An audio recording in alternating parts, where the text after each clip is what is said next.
It's finally time to install the turbo and cams. So let's get after it.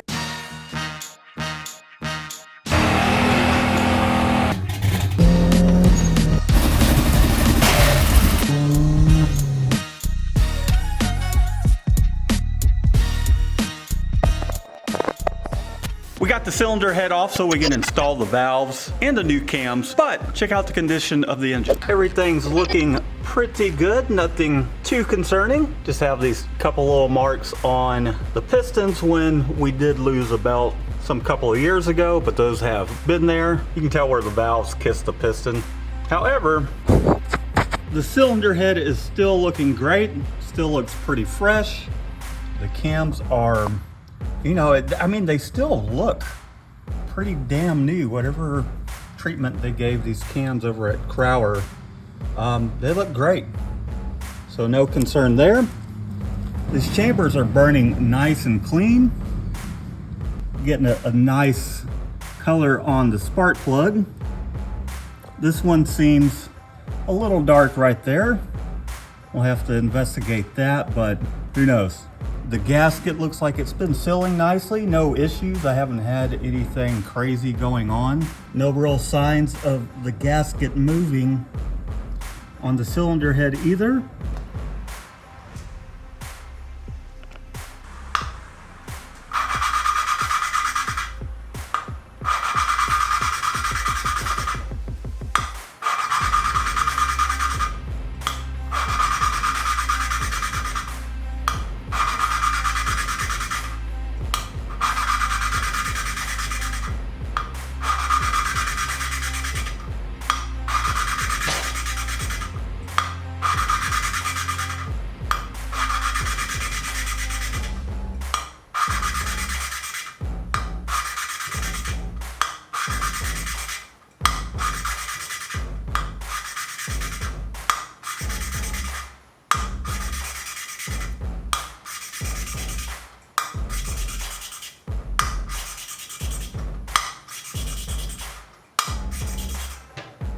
All done.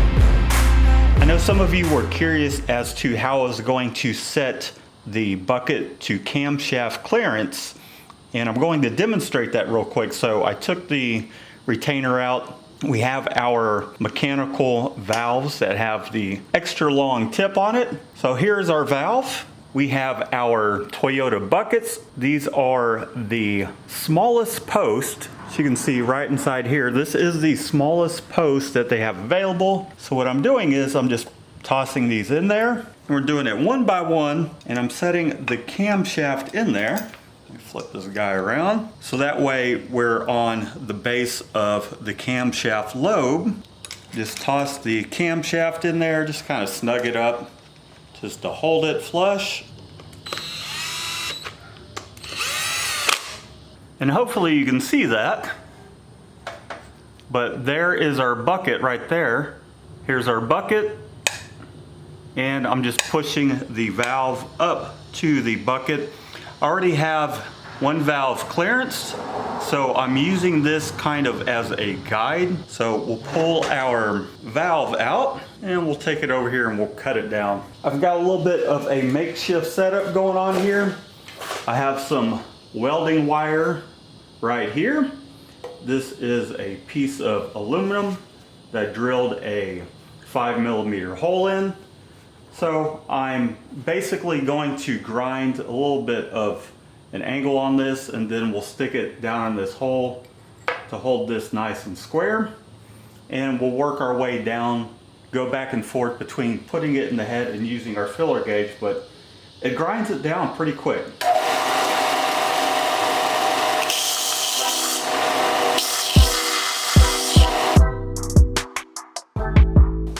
let's compare what we have. On the right-hand side is the one that's already been clearanced. We have a little bit more to go. So I'm gonna grind it just a little more and then we'll toss it in the head.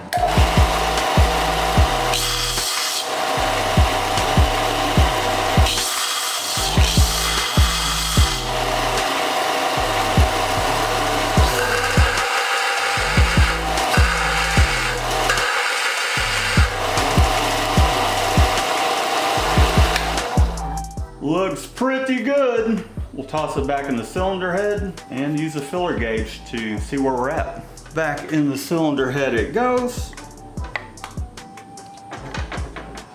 We're pretty close. So I'm going to take my 100s filler gauge. That's what it calls for clearance. If I stick it in there, I don't know if you can hear that, but I'm gonna press down pretty hard on this exhaust valve. There is a little bit, it's still tight, in other words.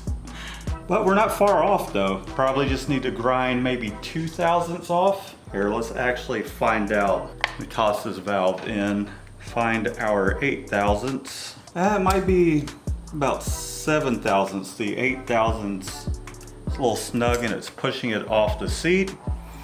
So we got about 0.03 more to grind off. Back to the old belt sander here. Now this is the point where I'll do it less aggressively.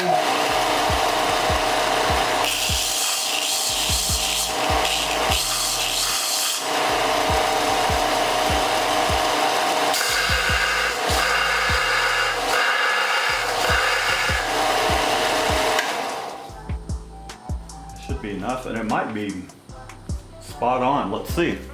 0.08. All right, 0.08 is pretty easy going in. Let's try our 10, which is the target we're trying to hit. Still a little too much. I'd say maybe another 1,000. Go for 1,000.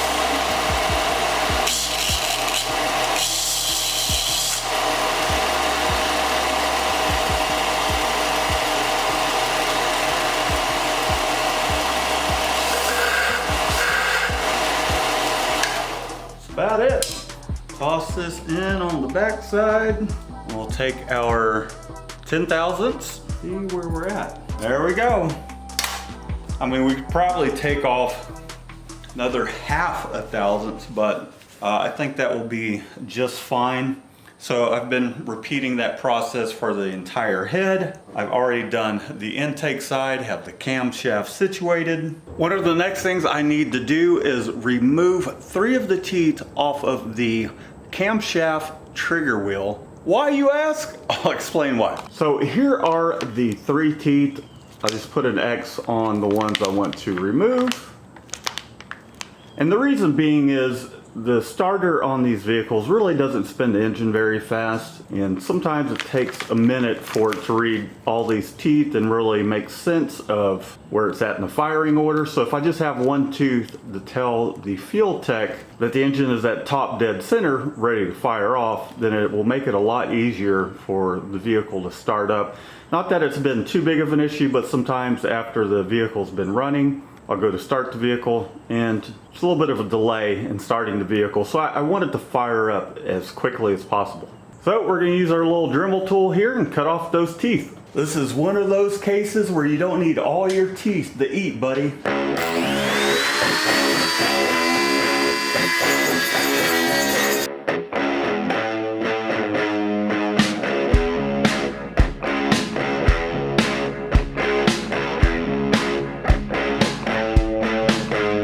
Got that all taken care of. Time to lube these things up and jam it in the engine, or the cylinder head at least. Well, I'll let this RTV sealer harden for an hour before I torque this cap to spec. I need to drill a hole for this dowel right here, so that way these cam gears can go on, because as it stands now, they won't go on because we have no dowel pin hole. So we'll take one of the kids' coloring pages Use that to punch a little hole, make ourselves a template. There we go, got a little template ready to rock.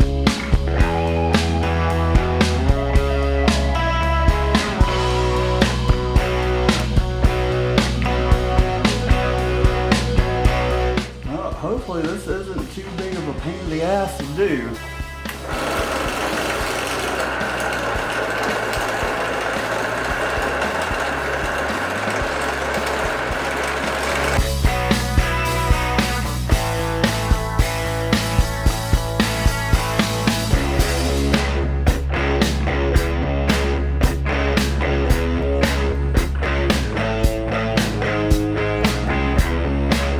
There we are, the cam gears are installed. I did get some ARP bolts for this. Normally it comes with a torque to yield bolt, but figured why not do ARP, stronger bolt, and it's reusable. So now I just need to knock in the cam seals, then we'll put the cylinder head on the car, check for piston to valve clearance. And aside from that, I just really need to replace the seal around the crankshaft right on the snout. It's leaking there. Back together it goes. We can toss the turbo on. Fire this thing up. We're moving closer. Let's get after it. A couple little time conceals. Put a little bit of lube on them so we're not installing them dry. Knock those in a second. Maybe these seals will be a little bit better than standard GM stuff.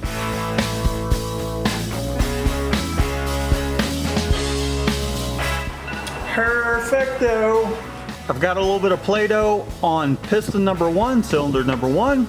We'll toss the head on, put the belt on, rotate it, and see what we get as far as clearance goes. Got my shim on.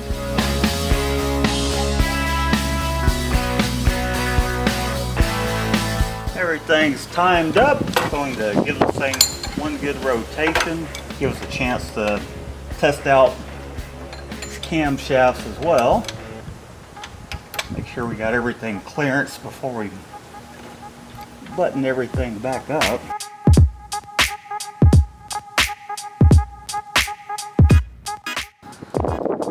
And there we go, our timing marks are lined up.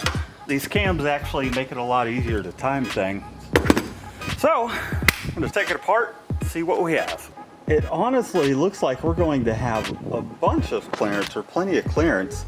It barely even made an indentation in the Play-Doh over there. I'll get a close-up on my phone. Yeah, hardly anything. We'll cut it and check. Mainly here and here on the exhaust side, but I think we're gonna be pretty good. Let's check it out, shall we?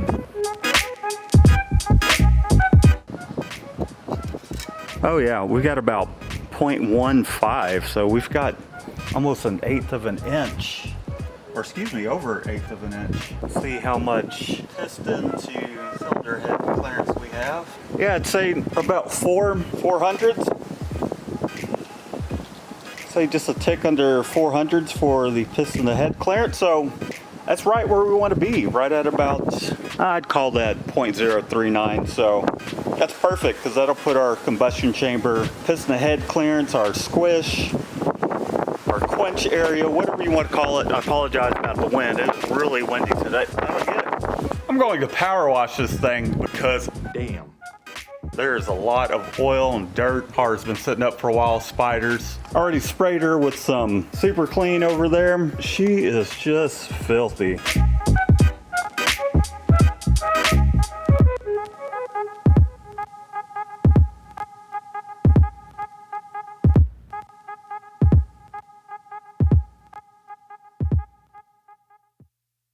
Slap this molly gasket on.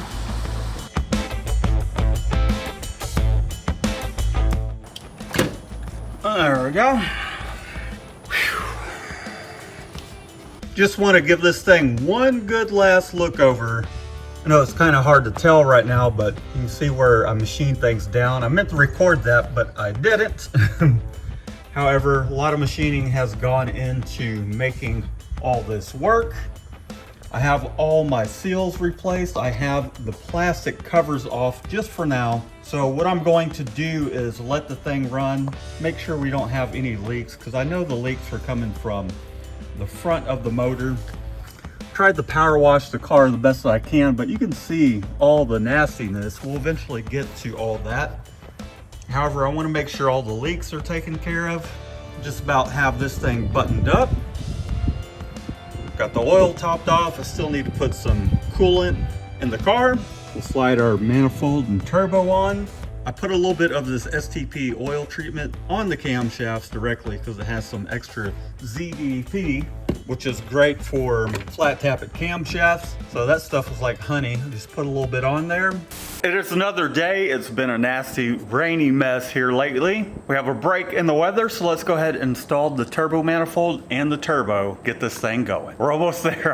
I'm pretty damn excited about this, see how the thing idles and performs. Let's go.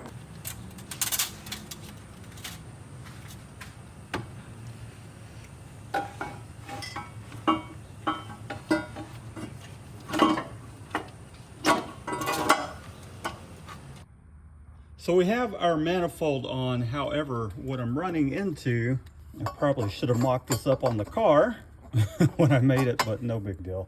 So now our wastegate is hitting the fan. So I'm thinking what we'll do is cut this flange off, which will shorten this down a little bit. We'll 90 this to the wastegate and just shoot the exit pipe straight down to the ground. Got a little bit here, so let's go ahead and make that happen. Time to get the OSHA approved grinder out.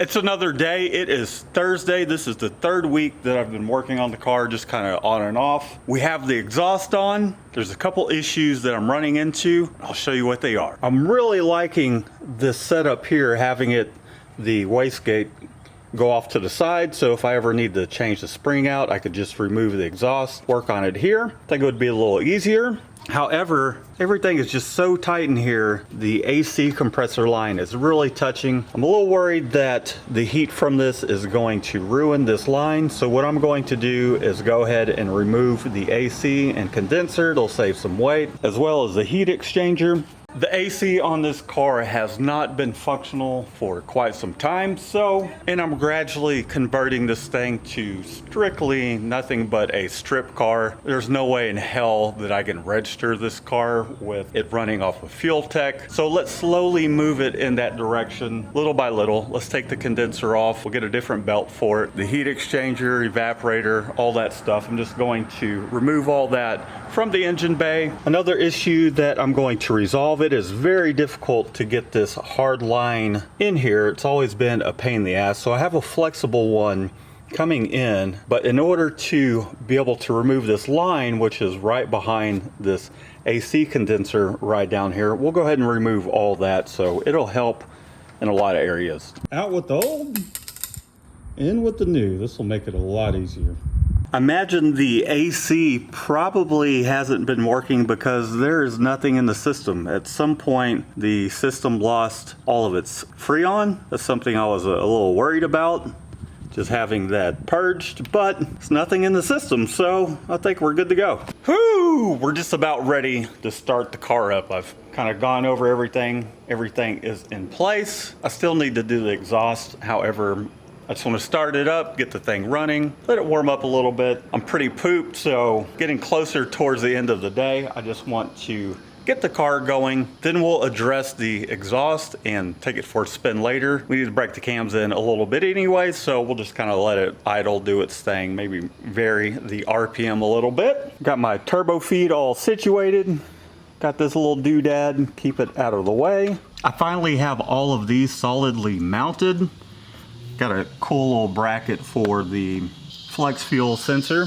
I am waiting for a kit to come in to reroute my wastegate controller, so for now, not that it really matters, but it is just set up towards where it's on spring pressure. I just need to make one little tune, or change to the tune, I should say. And that change is disabling the VVT, because we no longer have that. So we just gotta go here, change this to none. So now we got a couple more outputs in our system. Change this one to none as well. And then for my cam sync signal, we're going to do diagnostic random haul, because I did change the trigger wheel towards where it's just one tooth. So we'll set that there for now until we get it up and running, and then we'll have it read the new trigger wheel. So we'll go ahead and we'll confirm that. We'll save it. Then we'll write that to the ECU. Okay, let's go ahead and fire this thing up. Fingers crossed. No leaks, anything like that. I'll fire it up, go out there, and we'll check to make sure there's no leaks. And kind of see what these cams sound like. Maybe even try and get the idle as low as possible. See if we got any chop with these cams. It's go time. It's go time, ladies and gents. Let's go ahead and see if we can't fire this thing up.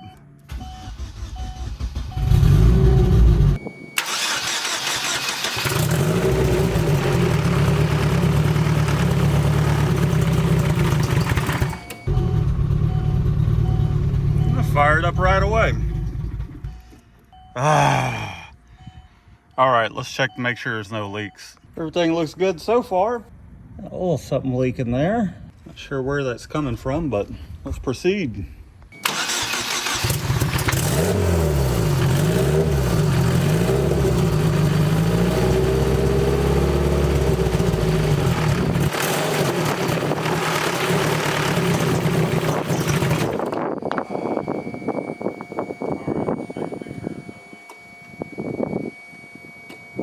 Try that again.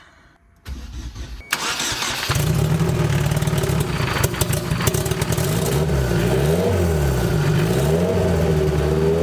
if we can get this cam signal going here.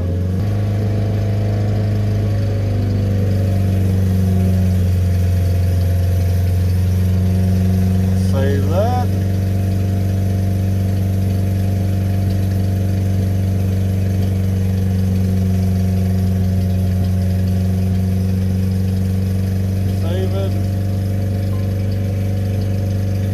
Replace it, we'll write it to the ECU.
Oh, we got a little bit of a coolant leak.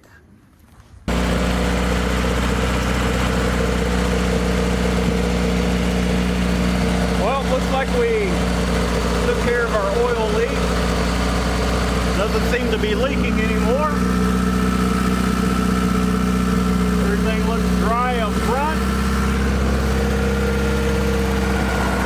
Just got a little bit of that Freon burning off.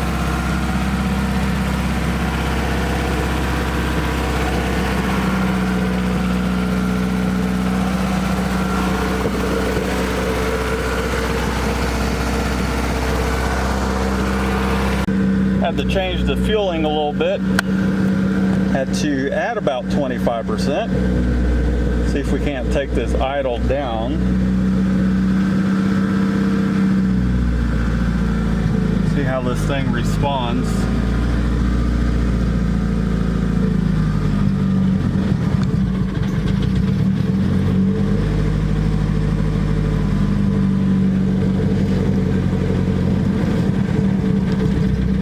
Looks like we could add a little bit down low.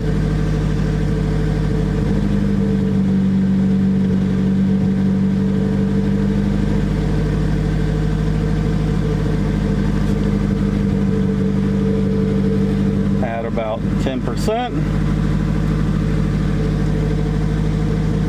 See if we can't make it a little happier. Same thing down here.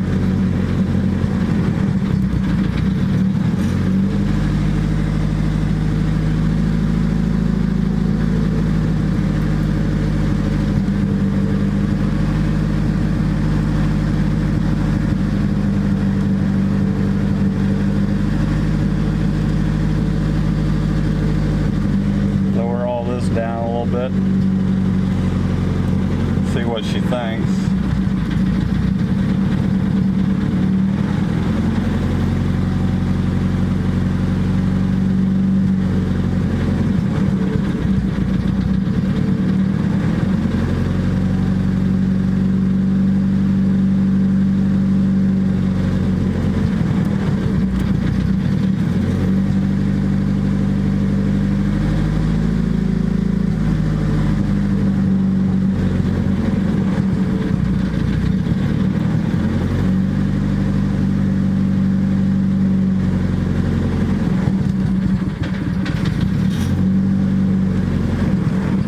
Doing fuel wise.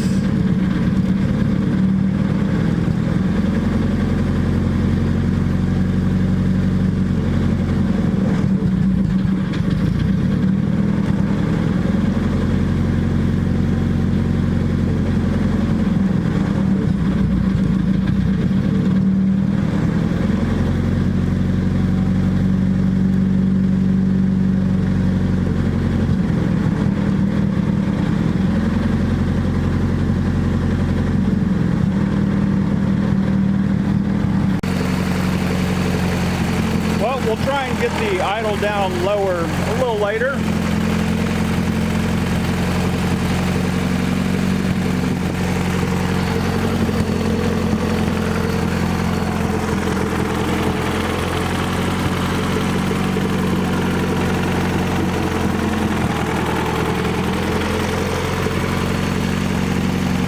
But she seems to be pretty happy.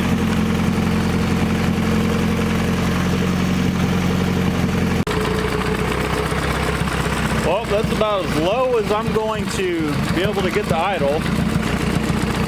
I don't mind it being a little higher. I'd kind of hoped there would be a little bit of a lope to it, but she's running pretty consistent. We got the fuel where it needs to be. No more leaks.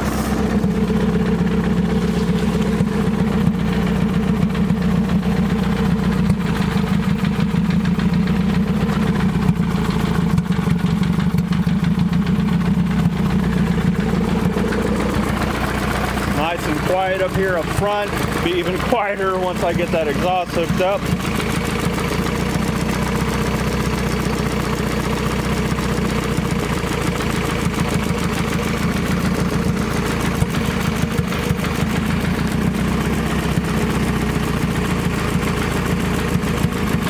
All right, let's turn it off and see if the ball bearing turbo keeps spinning.